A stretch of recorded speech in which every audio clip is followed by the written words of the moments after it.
Chapter 11 of our text deals with interpersonal conflict. We've looked at the first section, what is conflict, a definition of it, and unpacking that definition. The second section deals with conflict styles. So most of us default to a certain style of handling conflict, kind of a characteristic approach that we take when our needs appear incompatible with what others want, those people around us. So what styles do you typically use to deal with conflict? There are 5 styles that the text looks at in which we can use to handle conflict, and a skilled communicator knows when to use which style in which context and in which relationship. So the 5 styles are avoidance, accommodation, competition, compromise, collaboration. Let's unpack those individually. The first one is avoidance, and avoidance is characterized by a lose-lose situation. Avoidance occurs when people choose not to confront an issue directly. It can be physical, where they don't interact, they steer clear of each other, or it can be conversational, where they change the topic, they joke, or possibly even lie and deny that a problem does exist. So avoidance generally reflects a negative attitude toward conflict. Avoiders usually believe it's easier to put up with the status quo than to face the problem head on and try to solve it. And so they both suffer in silence in some respect. Although avoiding important issues can keep the peace temporarily, it rarely leads to a satisfying solution. In fact, it normally leads to unsatisfying relationships. So if you look at figure 11.1, as you look at the X and the Y axis, there's a concern for self and concern for others. And if you look at avoidance, avoidance is a low concern for self and a low concern for others. So when avoiders, and you may have been in the situation where you avoided that conflict, when avoiders don't voice their complaints, their partner's irritating behavior may become worse, may increase, and certainly this will increase the emotional distress. Despite its obvious shortcomings, there are times when avoiding isn't a bad idea. You might choose to avoid certain topics or situations if the risk of speaking up is too great, where you might be fired from a job. You might be humiliated in public, or you might even suffer physical harm. So just don't say anything if the person has a gun. You might also avoid a conflict if the relationship it involves isn't worth the effort. You're not in a close relationship, you're not connected, you'll never see that person again. Just forget it, don't say anything. Even in close relationships, avoiding sometimes is logical. If the issue is temporary or minor, you might let it pass. And you'll save your energy for the truly important fights and struggles. All right, that is avoidance. Second is accommodation. And accommodation works out to a lose-win situation. This is when we give in entirely to others rather than asserting our own point of view or standing up for our own needs. So it is a low concern for self, going back to 11.1, and it is a high concern for the others. The motivation of an accommodator plays a significant role in the style's effectiveness. If accommodation is a genuine act of love, a genuine act of kindness, a genuine act of generosity, then there are chances that this will increase the relationship, as long as it's not one-sided. It's you accommodating all the time to the other person. Of course, that is a very dysfunctional relationship. So, the important role culture plays in perception of conflict styles. So let's deal with that in this accommodation, because it certainly does affect does affect high context cultures and low context cultures. People from high context cultures, for example, collectivistic backgrounds, these are Asian and African contexts, possibly some South American contexts as well, are likely to regard avoidance and accommodation as face-saving and noble ways to handle conflict. Now, in low context cultures, the USA, many parts of Europe, You'll find out that avoidance and accommodation are often viewed less positively. So we speak about people who give in during conflicts as pushovers and weaklings and doormats and spineless. The point is that all conflict styles have a certain merit in certain situations, and that culture does play a significant role in determining how each style is valued. The third style is competition, and that is win-lose. So the flip side of accommodation is competition. It's a win-lose style that involves a high concern for self and a low concern for others. And many Americans default to a competitive approach because it's ingrained in our culture. We see competition as a challenge to develop our resources and ourselves.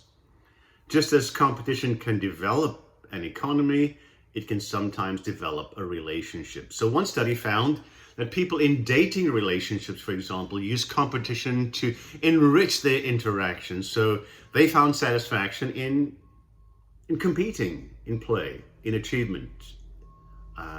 These satisfied couples developed somewhat of a shared narrative about their competition and about engaging each other in this way and energizing each other to do better. But it's possible that these arrangements can backfire.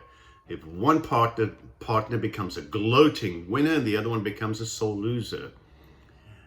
Feeling like you've been defeated can leave you wanting to get even, creating a downward competitive spiral now that degrades to a lose-lose outcome.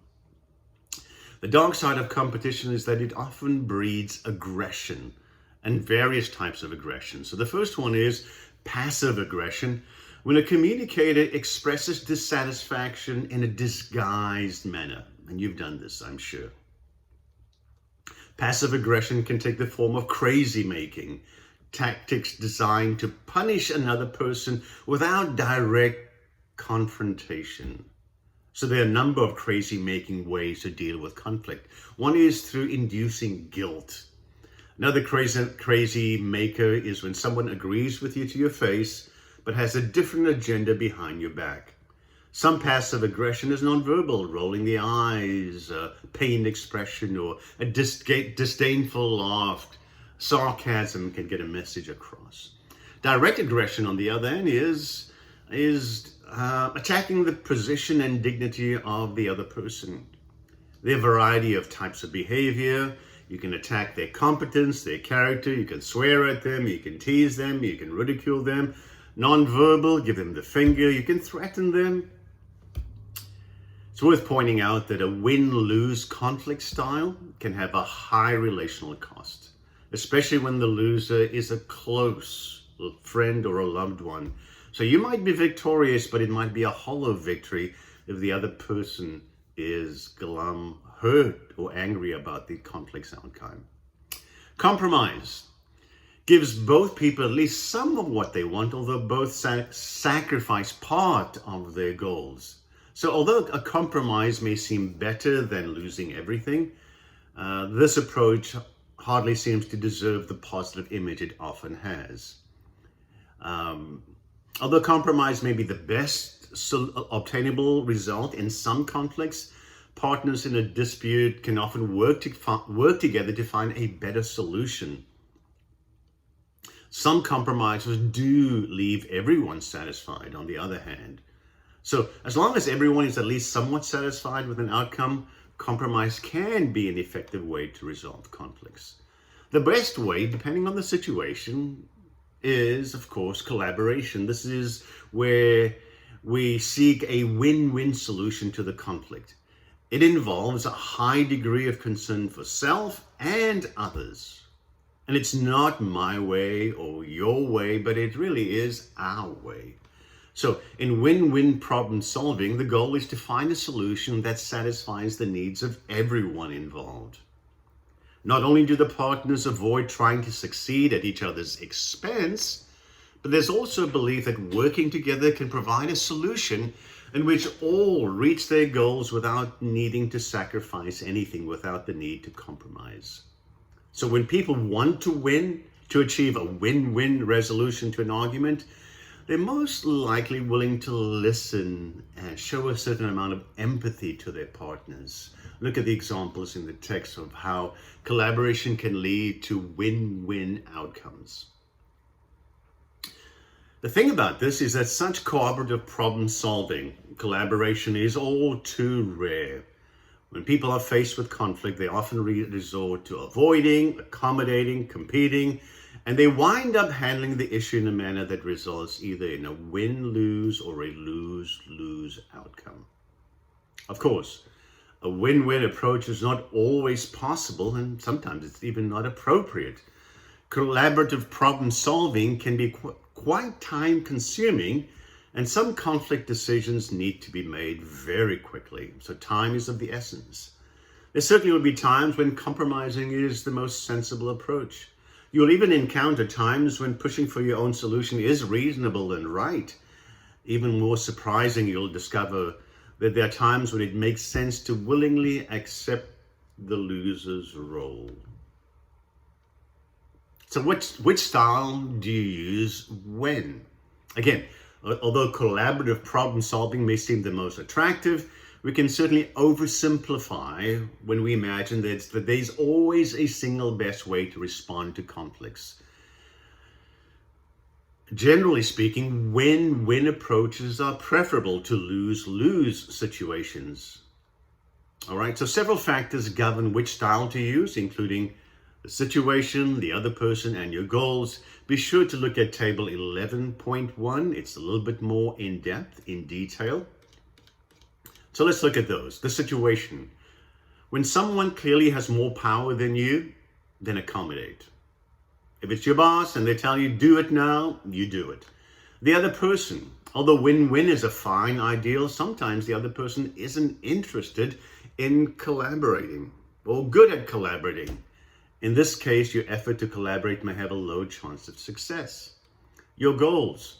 Sometimes your goal is to calm down an enraged or upset person, and that is to defuse the situation, right? In other cases, your moral principles might compel you to speak up, and even in speaking up, you may cause harm to the relationship when you might say, "I've had enough of your racist jokes." All right. I've tried to explain why they are so offensive, but I don't think you've listened, so I'm leaving. The next segment deals with conflict in relational systems.